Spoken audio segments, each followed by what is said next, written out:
$100,000, $400,000 a year, you've got 3 kids, you should pay a different, lower tax rate than if you're making the same amount of money and you don't have any kids. It's that simple. Of course, the child tax credit already exists, but just the way he talks about it, bad if you don't have kids, good if you do have kids. Do you think Trump's regretting his VP pick? Absolutely.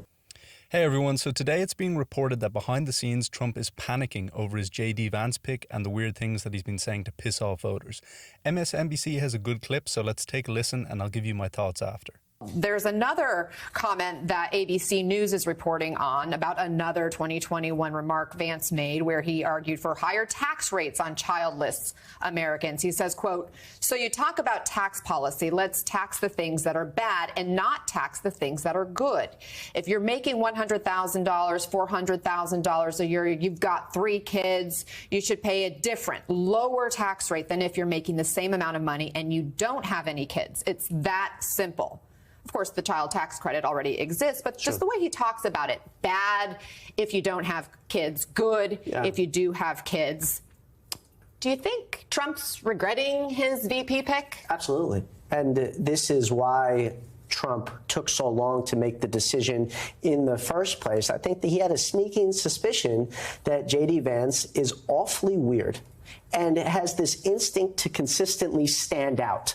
And you know, I think that you see this often. But he still picked him. I mean, he had many other candidates. So if he had an instinct that he was weird, why would he have picked him? I think his son got to him. You think it's about his family? I think his family got to him. I think Tucker Carlson got to him. I think that people were saying that you need some level of intellectual consistency. Let's bolster the MAGA movement. But what's so shocking about that is they actually picked someone he's smart, no doubt he's smart, but he has no intellectual foundation. 5 years ago, when it was cool for him and Republicans, young Republicans, to say they're anti-Trump, he was saying Trump's the next Hitler. And now he sees a new lane for himself. But he consistently has this weird instinct to say things that are just outrageous and strange, like people without children should be taxed more. It's odd, and it's not going away, and that's why he has not gotten any bump in the polls after being nominated to the vice presidency. No one's ever seen something like this before. Mark, I got to get your thoughts on this. Well, in a single statement, JD Vance just wiped out a complete demographic that could have voted for the Trump and the Republican ticket. And in a race that's inarguably going to be very close, you need every vote possible. And I don't know exactly what the numbers are of childless Americans in this country, but it's got to be a lot. And the other thing about Vance, just another example of the failed vetting process. Trump is trying to run as fast as he can from this 2025 project about, what Republicans really want to do if Trump's elected. And Trump was trying to deny that he had anything to do with that. Now it turns out JD Vance wrote the foreword to the paper, so they own it and they can't get away from it. So you just can imagine that Trump is going crazy over this. So I personally think Trump is definitely regretting picking JD Vance as his VP. JD Vance is just, I mean, I don't like being mean to the guy, but the guy is just a bit of a weirdo. Right? I mean, he can't stop himself from saying stuff that's like from the 1950s, but it's also stuff that nobody back then would ever even say. It's even like too strange for that time. It's got that kind of like spit into your porch bucket fucking hillbilly like talk, but it's almost like a wannabe version of that, where he's like, I think he went to Yale or something, so he's like quite privileged, and is like, but he wants to like act like he's is kind of in touch with the working man and all this shit. I mean, what are these what is that take? Single people should be taxed more? I mean, that is literally that's like the political instincts of like a right-wing fucking Reddit mod neckbeard guy who's like chronically on, he reeks of being chronically online. And pissing off single people? What kind of a political strategy is that?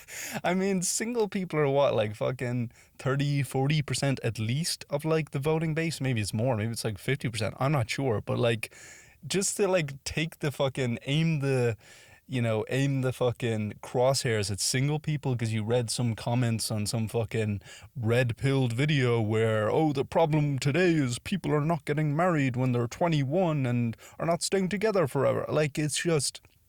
It is, I bet, like Trump, who you have to give it to him, is somebody who, has good political instincts. Unfortunately, he uses that power for what he does, fucking enriching himself and his family and his cronies.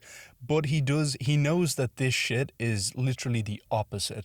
It's the opposite of a good strategy. So I say he is fucking pissed off at his sons. I think Tucker Carlson also advised him, as they said in that clip. I wouldn't be surprised if JD Vance gets the fucking kicked off The Apprentice fucking treatment. You're out. You're fired, son. Thanks for applying, but no thanks. You sucked me off for 2 years. I hope you had fun because you're not going any further. This is as high as you go. Honestly, I just find it's hilarious how quickly the tables have turned for Trump. So he gets shot, and obviously, I think any rational person, is obviously against political violence, so I think a lot of people maybe were going to think, okay, Trump's going to get a bit of a bump in the polls because people who are kind of on the fence, this might persuade him. But no, he gets no significant bump in the polls. The percentage stays basically the same, him and Biden neck and neck, but he thinks, oh, I'm going to beat Biden anyway because really the Democrat, because of the way the American system is, they have to win by 5 points in the popular vote just to have a decent shot at winning the Electoral College. That's what happened to Biden last time. So he's like, if I'm up by 3 points in the Electoral College, then this thing is it's over.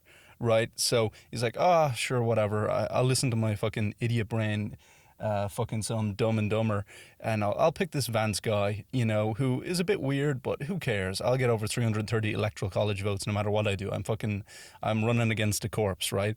So then he has this weird speech at the RNC, and now Vance is out there fucking pissing off single people. He also said that childless cat ladies are running big corporations. Oh yeah, that'll really resonate in fucking Wisconsin and Michigan, right? The childless cat ladies, yes, they are the enemy. Finally, we have a truth sayer here. We have JD Vance uncovering the real problem, that it's all those childless cat ladies that nobody wants to talk about and also nobody sees because they don't fucking exist. But anyway, it's hilarious how bad this guy's political instincts are, and it's so funny that Trump within a week is already having, I'd say, huge buyer's remorse. Anyway, that's my thoughts. Let me know what you think below, and have a good one. See ya.